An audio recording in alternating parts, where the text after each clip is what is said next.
In the mud, rain, and relentless cold of the European theatre, soldiers often faced the simplest problem with deadly consequences: fire. Matches were soaked, flint was missing, and rations needed heat to survive. Yet in those harsh conditions, a tiny, ordinary razor blade became a soldier's lifeline. Paired with a piece of chocolate wrapper foil and a small battery, it allowed men to start fires when everything else failed. This wasn't luck. It was a field innovation born of necessity, shared quietly among units, and relied on a combination of chemistry, physics, and ingenuity that still works today. Before we explore the method itself, it's worth understanding the mindset that produced it. Survival demanded resourcefulness. Every issued item became more than its intended purpose, and ordinary tools became extraordinary when life depended on them. The razor blade was more than a shaving tool in wartime kits. Standard-issue, double-edged razor blades, often made of high-carbon steel, were part of every soldier's hygiene kit. But high-carbon steel has a property that made it ideal for fire starting under electrical current. Resistance generates heat. Soldiers discovered that the blade could ignite tinder when combined with a simple battery and conductive foil. It didn't require friction, sparks, or dry conditions. Rain, snow, and mud were no match. By 1944, manuals for downed airmen even included instructions for creating makeshift ignition devices using metals and low-voltage current. The razor blade, compact and conductive, became a secret multi-purpose tool, demonstrating the value of improvisation in field survival. The key to the razor blade method lies in electrical resistance. When connected between two terminals of a low-voltage battery, the thin steel edge heats rapidly. Carbon impurities in the steel increase resistance, creating concentrated hotspots. Add reflective foil from ration wrappers or cigarette packs as a conductor, and you have a closed circuit capable of producing temperatures of 300 to 400 degrees Celsius.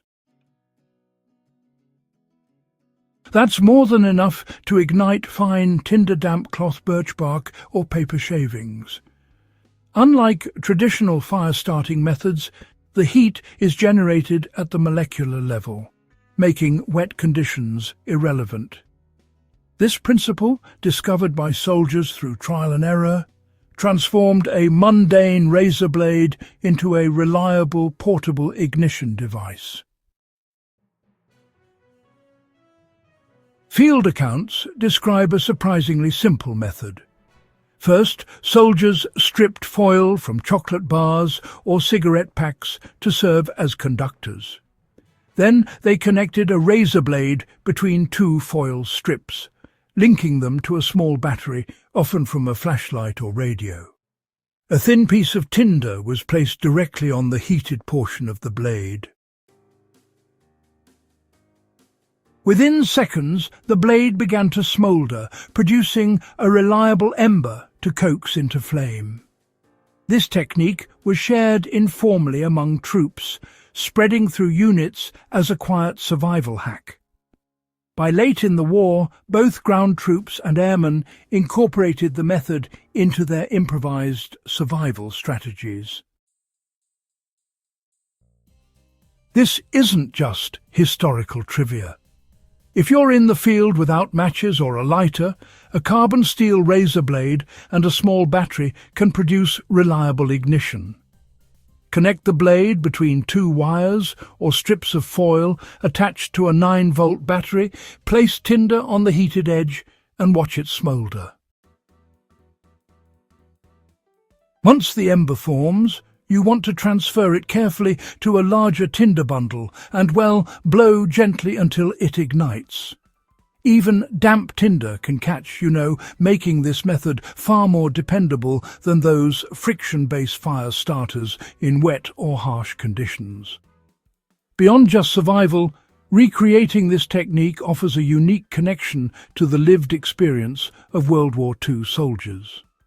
It really demonstrates how everyday items were adapted for life-saving purposes, showing the ingenuity that kept men alive in what often felt like impossible conditions.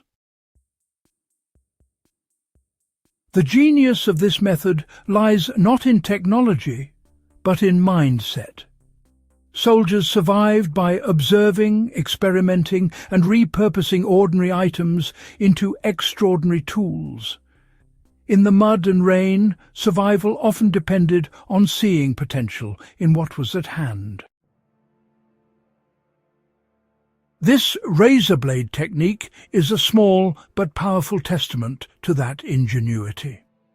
Modern ferro rods and magnesium strikers may be faster, but honestly, understanding and applying this historical method really deepens appreciation for the resourcefulness required in the field.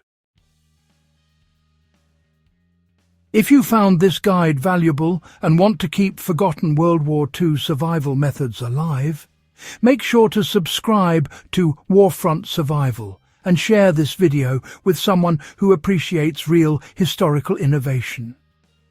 Every blade, every scrap of foil, and every improvised skill carries a story. And we're bringing those stories back to life, one piece of iron and grit at a time.